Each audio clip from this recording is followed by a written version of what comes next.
ছবিটা দেখতে পাচ্ছি ৩১০ নম্বর কোর্টরুমের ঠিক বাইরের ছবিটা, যেখানে আইনজীবীরা এই মুহূর্তে রয়েছেন। একেবারে এই সময়ের ছবি, এখন বাজে 2:12 এই সময় আপনারা লাইভ সেই ছবি দেখতে পাচ্ছেন।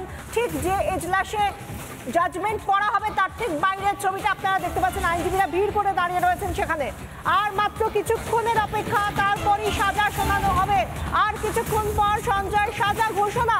সঞ্জয়ের কি সাজা হবে? তাকে কি যাবজ্জীবন কারাদণ্ড দেওয়া হবে, নাকি তার সর্বোচ্চ শাস্তির সাজা শোনানো হবে? সেই নিয়েই ইতিমধ্যে একটা অপেক্ষার প্রহর গোনা চলছে। অপরাধী সঞ্জয় রায়ের যাবজ্জীবন হবে নাকি ফাঁসির সাজা? একদিকে অভয়ার পরিবারের তরফ থেকে ফাঁসির সাজা অর্থাৎ সর্বোচ্চ শাস্তির দাবি জানানো হচ্ছে, অন্যদিকে সিবিআই এর তরফ থেকে একই দাবি জানানো হচ্ছে। যদিও সঞ্জয়ের আইনজীবী বলছেন তাকে যেন সর্বোচ্চ শাস্তি দেওয়া না হয়। সমাদৃতা রয়েছেন আমাদের সঙ্গে এই মুহূর্তে। সমাদৃতা, আমি বলছি তো তাই বিশাখা, আর কিছুক্ষণের অপেক্ষা, আর আধ ঘন্টার অপেক্ষা। 2:45 জাজমেন্ট পড়া হবে, অর্থাৎ 2:45 শোনানো হবে শাস্তি কতটা হলো সঞ্জয় রায়ের সেই বিষয়টা। অর্ডার লেখা এখনো চলছে 210 নম্বর ঘরে, যেরকমটা আমরা দেখাচ্ছিলাম, যে ছবিটা একটু আগেই ধরে রেখেছিল আমার ভিডিও জার্নালিস্ট দীপঙ্কর কাঞ্জিলাল, এবং সেই ছবিতেই দেখাচ্ছিলাম আমরা যে আইনজীবীরা দাঁড়িয়ে রয়েছেন যেখানটা, ঠিক সেখানটাতে 210 নম্বর ঘর। সেই 210 নম্বর ঘরেই কিন্তু অর্ডার লেখা চলছে, এবং সেই অর্ডার লেখা হয়ে গেলে 2:45 জাজমেন্ট পড়বেন। আমাদের প্রতিনিধি প্রিয়াঙ্কা ইতিমধ্যেই কোর্টের ভিতরে রয়েছে, এবং প্রতি মুহূর্তের আপডেট প্রিয়াঙ্কার মাধ্যমে আমরা পেলেই দর্শকদেরকে জানিয়ে রাখতে চাইবো কতটা শাস্তি হয় সঞ্জয় রায়ের সেটা দেখার। কারণ সর্বোচ্চ সাজা অর্থাৎ ফাঁসির সাজা চেয়েছে সিবিআই, এবং পরিবারের পক্ষ থেকে আইনজীবীরা, অভিযুক্ত পক্ষের আইনজীবী বলেছেন যে সব দরজা বন্ধ হয়ে গেলে তখন ফাঁসির সাজা, তার আগে তো নয়। অর্থাৎ তিনি যে উচ্চতর আদালতে সঞ্জয় নির্দোষ হওয়ার বিষয়টাকে নিয়ে আবারও আবেদন করবেন, সেটা খানিকটা ইঙ্গিত দেওয়াই থাকলো তার মধ্যে। কিন্তু বিষয় হচ্ছে বিচারক অনির্বাণ দাস তার এজলাসে আজ যে শাস্তিটাই ঘোষণা করতে চলেছেন সেটাই কিন্তু ইতিহাসের পাতায় লেখা হয়ে যাবে। অনির্বাণ দাসের এই বিচার, অনির্বাণ দাসের এই শাস্তি ঘোষণা, এটা এই মুহূর্তে অত্যন্ত গুরুত্বপূর্ণ। শুধুমাত্র আমাদের রাজ্য নয়, গোটা দেশ বলা যায়, একদম গোটা পৃথিবীর কাছে অনেক জায়গা থেকে আমরা দেখেছি, বিদেশের বিভিন্ন প্রান্ত থেকে বাঙালিরা নজর রেখেছেন, তারা প্রত্যেকে কিন্তু নজর রেখেছেন এই শাস্তির দিকে। আমাদের সঙ্গে এই মুহূর্তে এন্টালি থেকে কংগ্রেসের প্রতিনিধিরা, যারা মিছিল শুরু করেছেন শিয়ালদার দিকে আসছেন এন্টালি থেকে, সেখানে ঐন্দ্রিলা রয়েছে আমাদের সঙ্গে। আমি ঐন্দ্রিলা কাছে চলে যাবো সরাসরি। ঐন্দ্রিলা, এই মুহূর্তে মিছিল থেকে ঠিক কি দাবি তোলা হচ্ছে?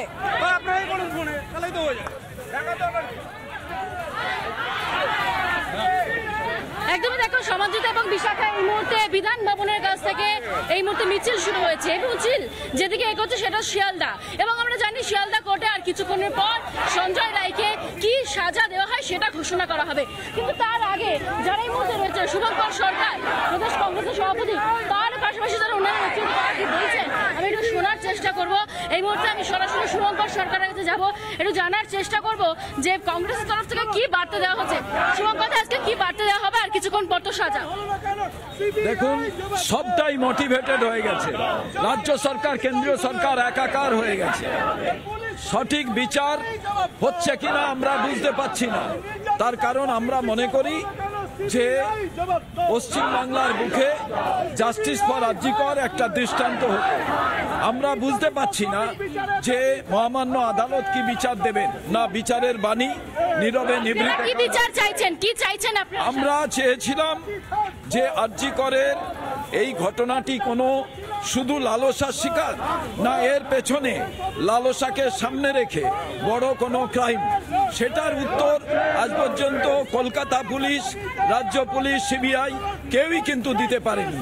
এটাই সব থেকে দুঃখের বিষয়। অভয়ের বাবা মা বলেছেন যে সর্বোচ্চ সাজা চাই, তাদের মেয়েদের স্বপ্ন ভঙ্গ করা হয়েছে, তাই তারা। আসল দোষী কারা? শুধু কি সঞ্জয়, না এর পেছনে বড় মাথা আছে? সেটাই তো এখনো পর্যন্ত। আমি এইখান থেকে একটু আশুতোষ চট্টোপাধ্যায় যাব। আশুতোষ দা, আমরা দেখছি আর কিছুক্ষণ পর শিয়ালদা কোর্টে সাজা ঘোষণা হবে, কোন সাজার দিকে আপনারা তাকিয়ে রয়েছেন? দেখুন, ব্রেনলেস, চোখে দৃষ্টি নেই, দৃষ্টিহীন, মস্তিষ্কহীন ইনভেস্টিগেশন। তার কারণ আমরা বারবার করে বলছি, একজনের পক্ষে এটা সম্ভব নয়। এই একজনের পক্ষে যে সম্ভব নয়, কি করে আমরা দেখতে চাইছি পশ্চিমবঙ্গে এই ইনভেস্টিগেশন যারা এজেন্সি আছে রাজনীতির ভেতরে না থেকে তারা ইনভেস্টিগেশন করে আর যারা রয়েছেন তাদেরকে দৃষ্টান্তমূলক শাস্তির ব্যবস্থা করে এটা পশ্চিমবঙ্গে। নানা ধরনের কন্টেন্ট দেখার জন্য লাইক করুন, শেয়ার করুন আমাদের ফেসবুক পেজ, সাবস্ক্রাইব করুন আমাদের ইউটিউব চ্যানেল। পাশাপাশি অন্যান্য ব্রেকিং নিউজের জন্য অবশ্যই চোখ রাখুন রিপাবলিক বাংলায়।